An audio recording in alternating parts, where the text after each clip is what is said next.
Dans cet épisode, je vous propose de découvrir la stratégie de l'heure de rien.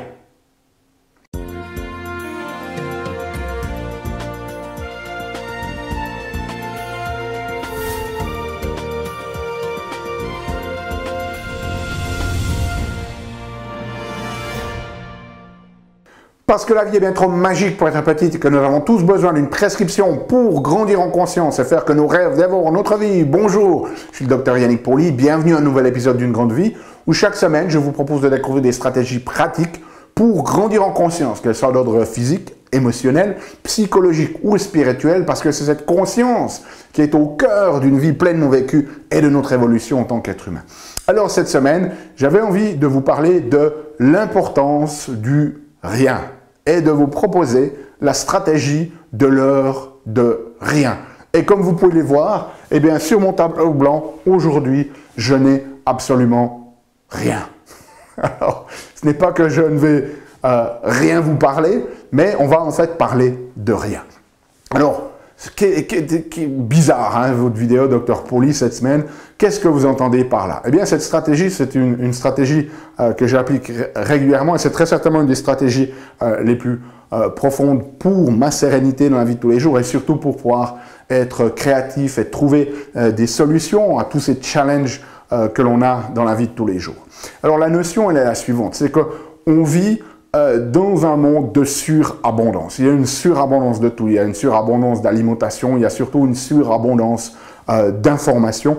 Et on est en fait toujours bombardé par plein d'informations. Et notre système, lui, notre système nerveux, ben, il est constitué d'une partie consciente ici et d'une partie inconsciente. Et notre système conscient, lui, ben, il a besoin de se focaliser sur quelque chose. Hein. Vous avez déjà vu, très difficile d'avoir peut-être une conversation avec quelqu'un si vous êtes en train d'écrire un email. Hein. Vous pouvez vous focaliser que sur une chose à la fois, même si certains prétendent qu'ils sont super bons à faire du multitâche. On sait que d'un point de vue neurologique, lorsque vous faites régulièrement du multitâche, c'est aussi toxique pour votre système nerveux que de fumer de la marijuana. Okay? Donc c'est une illusion de penser qu'une personne est capable de faire des tâches de manière multiple. Peut-être que vous êtes très très bon à changer d'une chose à l'autre, mais de manière multiple, ce n'est pas possible, c'est toxique pour notre système nerveux. Donc cette notion, c'est qu'on a toujours des choses qui arrivent dans notre système nerveux et la plupart de ces informations, ce sont des challenges. Donc ce sont des informations qui ont tendance finalement à nous créer une forme de stress et dès le moment où on est sous stress, on va en fait entrer dans un état vibratoire de notre système nerveux qu'on appelle un état bêta. On va partir ici principalement dans une connexion avec notre cerveau gauche et dans cet état de stress, eh bien tout ce qu'on va être capable, c'est de répéter des schémas qui ont déjà été appris. C'est très très difficile d'être créatif.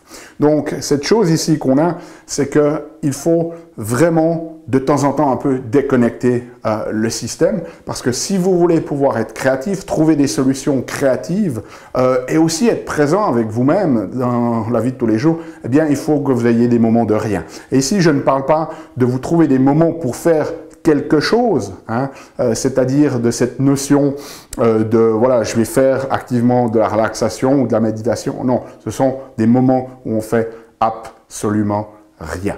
Et ce absolument rien, en fait, il est nécessaire pour laisser émerger les choses. Et là, peut-être la meilleure métaphore que j'ai, c'est, vous avez très certainement déjà eu l'expérience où vous êtes en train de réfléchir à quelque chose, peut-être le nom d'une personne, et vous la trouvez pas, quoi. Et plus vous essayez de vous concentrer, de réfléchir, d'activer votre mémoire, et il n'y a rien qui vient. Et puis tout d'un coup, ben, vous vous dites, bah, ok, bon, ben, j'oublie, et vous allez faire autre chose, et tout d'un coup, boum, hein, l'information vous vient. Ou alors, vous êtes là, vous planchez sur un problème depuis des heures et des heures, puis vous ne trouvez pas la solution, et puis vous dites, bon, ben, j'oublie, et tout d'un coup, le matin, vous vous réveillez et vous avez la solution. Donc en fait, l'idée ici de cette stratégie d'une heure de rien, c'est en fait de laisser la place pour que les choses émergent spontanément. Lorsque vous vous êtes concentré, lorsque vous avez fait tout ce que vous aviez à faire, c'est bien, mais au bout d'un moment, c'est une forme de lâcher prise mentale. Vous devez faire de la place pour que les intuitions, pour que la créativité, pour que la connexion avec les choses qui sont au-delà de nous-mêmes se fasse. Donc, c'est quoi cette stratégie du rien? Eh bien, c'est tout simple. C'est tout simple. C'est tout simple à comprendre. C'est très certainement un peu plus compliqué à réaliser. Okay? Parce que la plupart d'entre nous, soyons francs, on a un vide à l'intérieur. Et donc, on comble notre existence de circonstances, on est tout le temps en train de faire, pour justement ne pas se retrouver face à ce vide. Et cette stratégie de cette heure de rien, eh bien, il y a la forte probabilité qu'elle va vous mettre aussi face à votre vide. C'est pour ça que je dis, c'est très facile à comprendre conceptuellement et à mettre en place. Ça sera pas nécessairement facile d'y être. Okay? Alors, c'est quoi cette stratégie de l'heure de rien? Eh bien, ce que je vais vous proposer de faire, ce que je vais vous inviter à faire, si vous êtes prêts à le faire avec moi, est-ce que vous êtes prêts?